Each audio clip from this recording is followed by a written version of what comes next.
Hey guys, we're back with some more of the letter. We last left off, classic. It's not really telltale dialogue. Like, we made a dialogue choice, and then the dialogue continued. We didn't have a choice, and it kind of escalated. And yeah. So, we're playing as Zachary. We just had a chat with Ashton, and didn't end so well. Told us to go talk to the professor. What's the professor's name? He has a name. I think it's Andrew, I think. Oh, and we're close to the meeting point. Like, we had a choice to talk to either Hannah or Ashton, which was Ashton. And this is where it converges. Okay. Of all the places, never crossed my mind I'll end up wandering into the public library today, considering I rarely ever visited. Somehow, there's always been this kind of disconnect between me and books in general. Sure, some of them held my attention in my youth during the brief times of the day I was left to my own with nothing to do. Went through the whole of Grant's collection, as a matter of fact. Read all of them twice or thrice even. But I never did hold it for long. Most of it never even sticked. Especially after I learned it's simply easier to do things myself if I want to learn stuff. This ain't in the plan in the first place. But after that argument, I don't really have any other choice. Branch? Yep. Nothing but quiet greets me inside, though. Not the typical mom one would associate with a library, but one akin to a hush prior to an impending trouble. Or perhaps I'm just overthinking again. I really like to think I'm just thinking too much about this, that this is just a lack of sleep talking. Regardless, apart from a group of students murmuring in the corner somewhere, this place is free of its usual visitors. All while my footsteps echo in a manner unsettling enough to raise the hairs at the back of my neck. Much for my relief, it doesn't take me long to find him, being the only occupant in this side of the room. Professor Andrew Clark. Never personally met the man, but Ash has spoken highly of him several times. In fact, he's Ash's go-to guy when something troubling him with a case. My steps are unsure as I approach. At any rate, he greets me with a warm smile like a grandson. He hasn't seen me in a long time. Ashton's friend, I take it. Zachary. You'll have to forgive this old man if I don't get your name right. Oh no, you got it. It's Zach. Zachary Steele, Professor Clark. He gestures at the empty seat across the table while he returns to his books. The next couple of minutes pass in relative silence as he continues to read and takes notes from the pile he's accumulated on the table. Maybe I should have taken a book first before heading here. But before I can get far into that idea, the professor clicks the book shut and sets it atop the stack next to him. Ashton told me you were hoping to get answers from me. My confused look, he lets out a small chuckle. Okay. He sent a message ahead. A friend needs to have some sense knocked into him. In verbatim. That boy never changes. I wasn't really expecting he'd do that.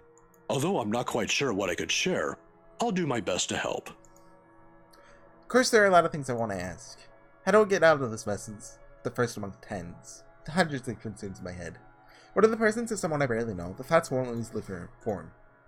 There's nothing but patience, however. With enough time to mull over, question finally forms. Do you believe in the paranormal, Professor? It's supernatural, actually. Don't worry. It's a common mistake to make. But they really are two different things. Huh? The other one deals with what we can't explain at the moment, while the other are things we may not have an explanation to. Here. Places a couple of papers in front of me. Very same one he was writing on earlier. Instead of Lux... They said Lux Burn earlier, but this is Lux Born. Supernatural culture. In a nutshell. A friend of mine wrote that a few years ago. He took interest in the city after reading about the stories. I have to agree with him here. Even stories dealing with things you don't see with the naked eye can be rife with culture, and this city thrives on it. Just ask the locals. Like ghosts, for example. Among other things. The interpretation has changed over the years, though. Various religions, for example, have their own version. It might not always be a spirit now. It could be a memory, or an imprint, an echo, so to speak. Some are born from curses, even. Out of great anger, hatred, or pain. There was this one story. Here it is. Another book is pulled out from the stack and placed open atop the papers, while he speaks with such passion that it makes me wonder if some part of him believes these to be true. It is interesting, though, even if I'm personally not a fan of such stories. But soon, hours pass without my notice. In the end, it asked for something to be sacrificed in order to destroy whatever anchors the Wraith. Okay, we already sacrificed Isabella, and we sacrificed Hannah Sanity. What's next? A sad tale, that one. But the simplest grudge can bring the ugliest, even in the kindest person, with some people none the wiser. Oh, I'm sorry. I just went on. Nah, it's good. Are you familiar with the Ermengarde mansion, though? Of course. That goes without saying. Who hasn't heard of the local legend? In fact, you aren't the first one to ask me about that recently. Although, word of the mouth is, someone has already bought it. Ah, yeah. The right couple. It was a close friend who handled that sale. So I heard. Well, don't think the house being bought by anyone would stop us from talking about it. What is it about the mansion, then? I just want to ask what you think of it, sir. We're going to need more than an afternoon for that, young man. You see, it's the kind that has changed over the years, passed down from one person to the next. Sometimes, it's the Lord William who haunts the place. There are versions where it's the lady of the house. William was the rich guy we saw in the memory fragment? Like the one with all the paintings of him, I assume? But my favorite, a personal favorite, would have to be the ones that followed after the disappearance of the kind daughter. Well, what about these then? There's a moment of hesitation on my part before I pull out Mr. X's photos and lay them all out in front of him. Like Ash, though, the professor expects each print with great interest. That gives me some hope, at least. When were these taken? Just the other day. Some advice, Prof. Do you think those are the same? Perhaps. Perhaps not. There were certainly instances when the film would pick up what the human eyes weren't able to see. But then, it could also have been human error. I didn't edit it in any way. You have my word on that, Professor. They all just came out like that. Then, if it is what you're thinking, I'd strongly advise against doing something reckless and further tangling with them. Accounts about them may be riveting to you, but most of it often ends in an unpleasant manner. What about those people in the house? If there is something in there, shouldn't they know?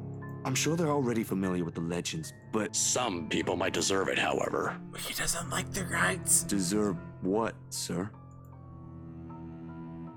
All of a sudden, we can't see. Oh, the professor's evil. All of a sudden, the tenderness in the professor's eyes disappears, his face becoming unreadable. Should have got to see the priest. The professor's the ghost. Of course. Still catching himself, he hastily clears his throat, gathers his book, and rises from his seat. Professor? I'm sorry. I just remembered something I neglected to do. I get it now. The ghost is trying to warn us. It's saying, help me. I don't want to kill anyone. Help me. Because this professor keeps going around and killing people. Isabella, it hugged her from behind. Because it gave her a moment of warmth before she was brutally killed by the professor. You'll have to excuse me, Zachary. All right. Do you need any help with that? Don't let my looks fool you, son. I can still carry a few hundreds. I've been doing this for years. I'll see you some other time if you have any other questions. And the chain letter thing showed to 5 people. Let's just try to get it publicly known. Like, so help me. So someone, might show up and help her. Of course. Because not just anyone, is qualified in ghost saving. It was nice knowing you, Professor. This he's looking into the legend because this ghost keeps trying to stop him from killing people. He doesn't hear it, however. Oh yes, journal's still broken. A few short strides, he's out of the library, leaving me in every piece of this whole mess amidst the oppressive stillness. Despite the answers gleaned, more questions surfaced. If there's even a single way out of this, hope we find it soon. 8 minutes in. Oh, I thought we were like 30 in. Huh. The moon is well into the night sky by the time I make it back home. My heavy treads and the sound of traffic outside echoing my ears, filling the empty room with some semblance of life. Nana would scold me if she ever hears me walking like that. But after today, I really can't give a dang about everything. The mattress creaks under my weight as I unceremoniously flop down on it. I find myself looking at the paper under my grip. An invitation and request to cover an event. The Wright's housewarming party tomorrow evening. And we know he goes to that, right?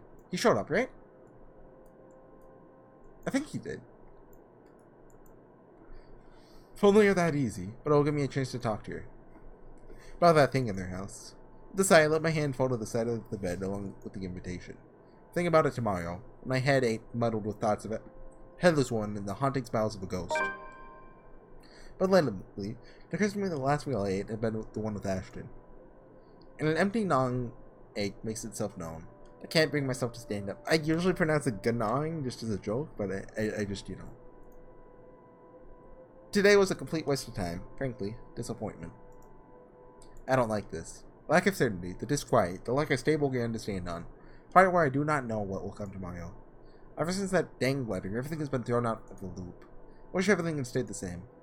Routine would have been easier to make sense of that than this. Closing my eyes, I let the noise from the streets below lull me to sleep. At the very least, that's the one thing that hasn't changed. October 29th, Saturday.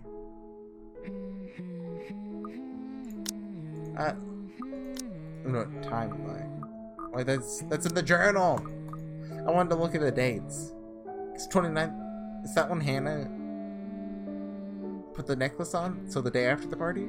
Melody carries her in the hall long before I cross the threshold. Solemn, but gentle and soothing. Reminder of what home is. Pa's firm but meaningful gaze, Pa's wistful smiles, the warm rays filtering through the eaves of the sunset, distinct smell of wet earth and leaves after a long day's rain, and our room. The room. On Pa's pride and joy. Place where we were once promised several springs ago. Yet, it won't stop. No, wait! Come back!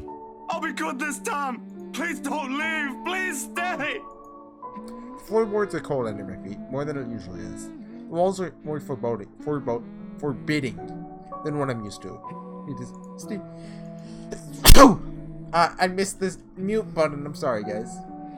Farther and farther, the room goes. Ma's singing ceases, and Pa. Can't hear Pa.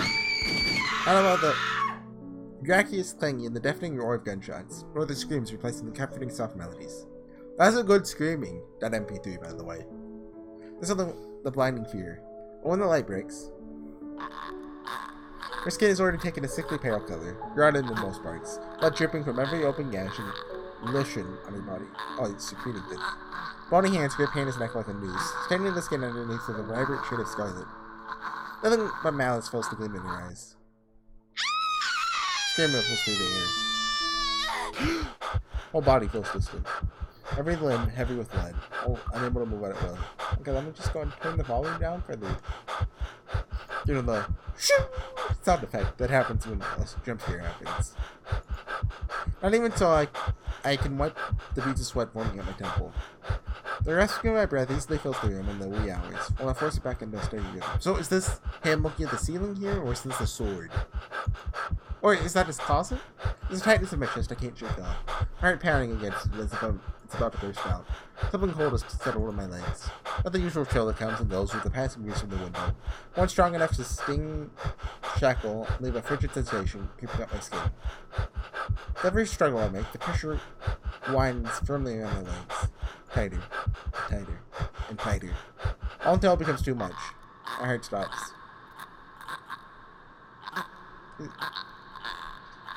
Oh no. Another draft sweeps into the room and brings with it the iron tang of blood, thick, suffocating.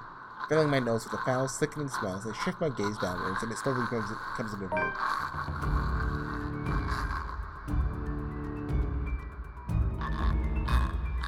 That's kind of creepy.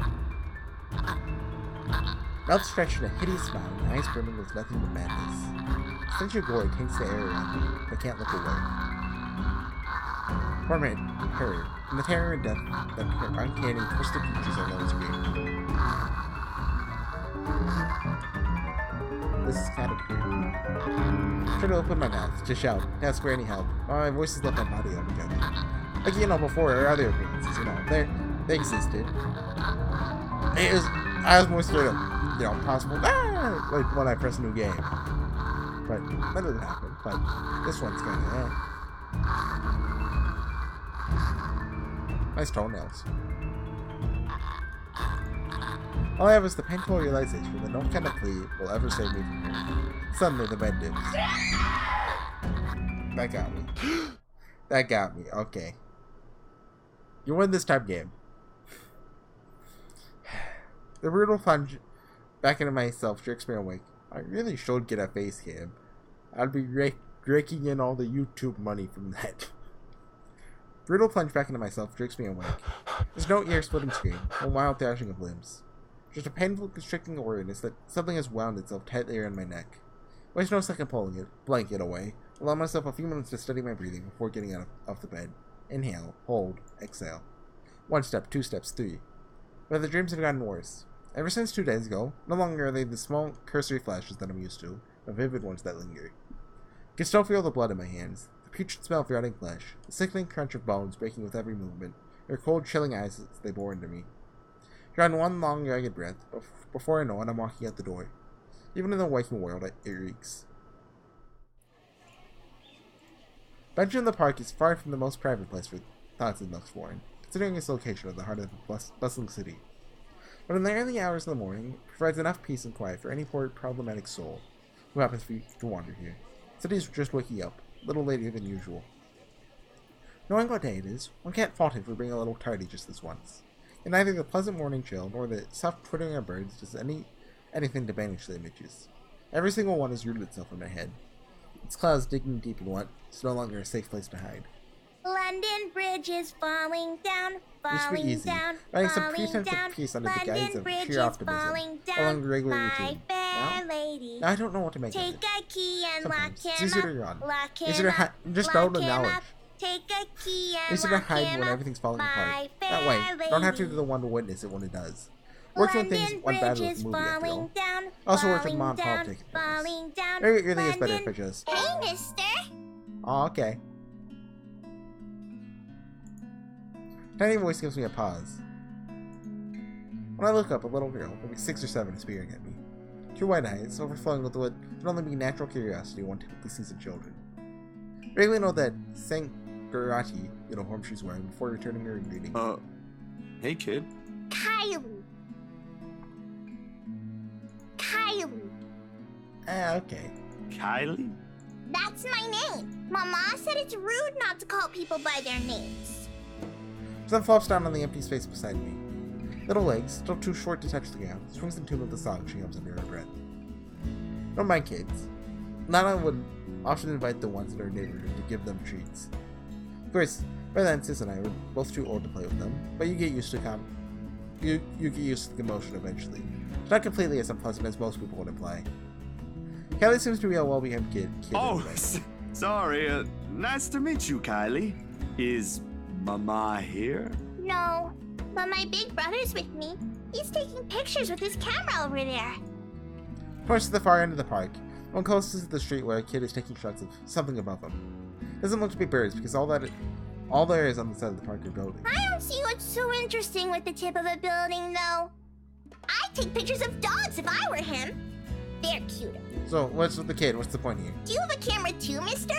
Yeah, I'm actually a photographer. Mama said I'm too young to get a camera. I'm sure your mama will eventually give you one.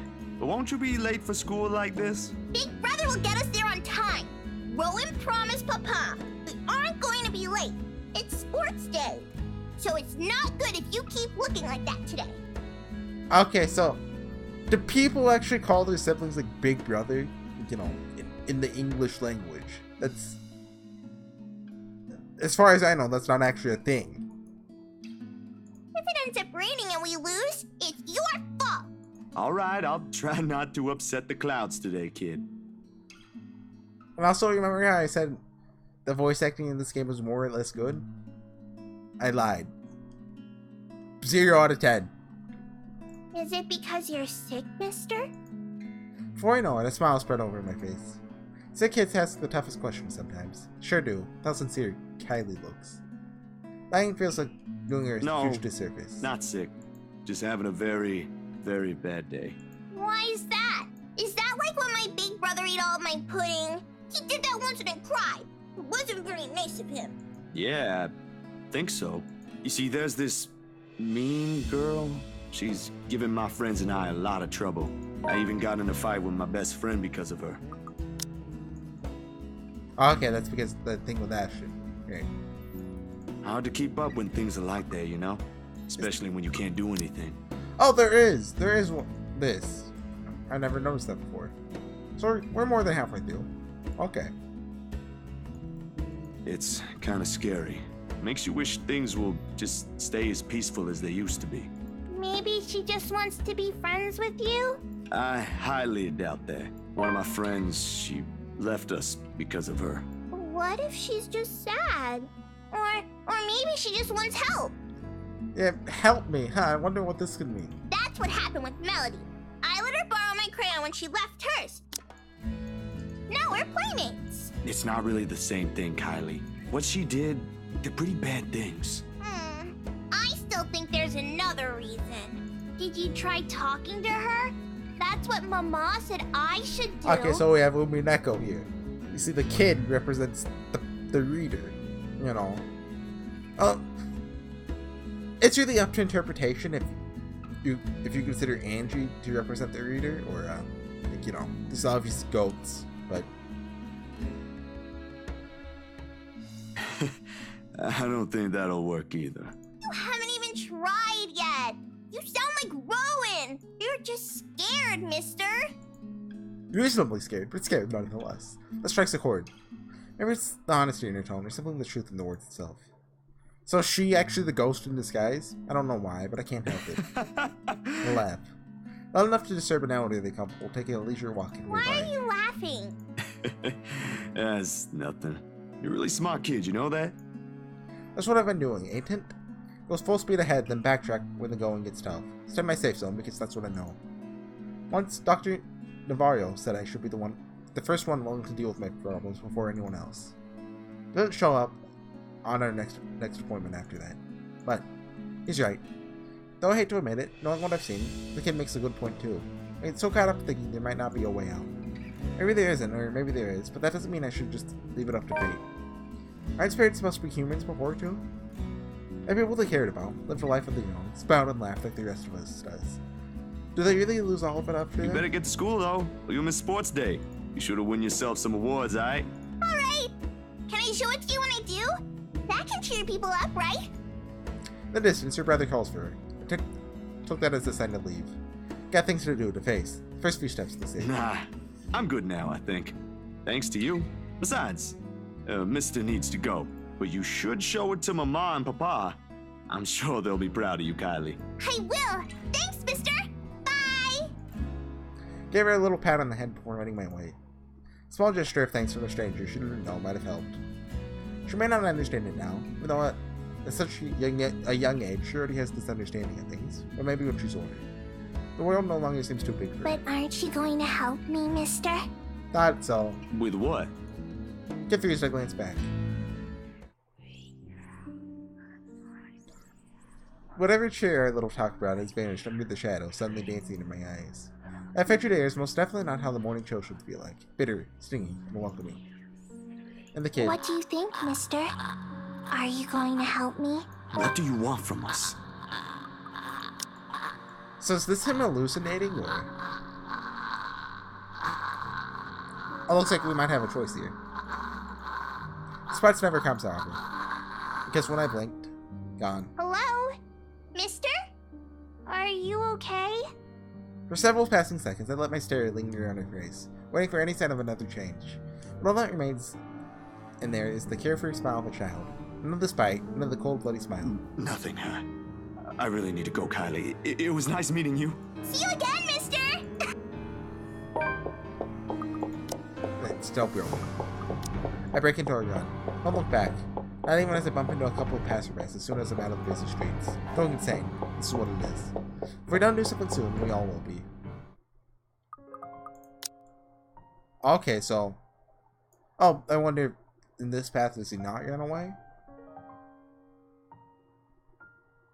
Maybe, like, you know, Isabella doesn't die in this path, so he's less reason to be afraid.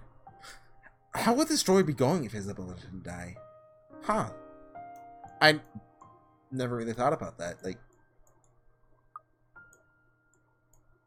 you know, Zachary's and Tao out so far has basically just been him dealing with, you know, Isabella's death. You know, he believes the ghost is real now. How far are we? 23 minutes? Hold on. So, we're gonna get here and...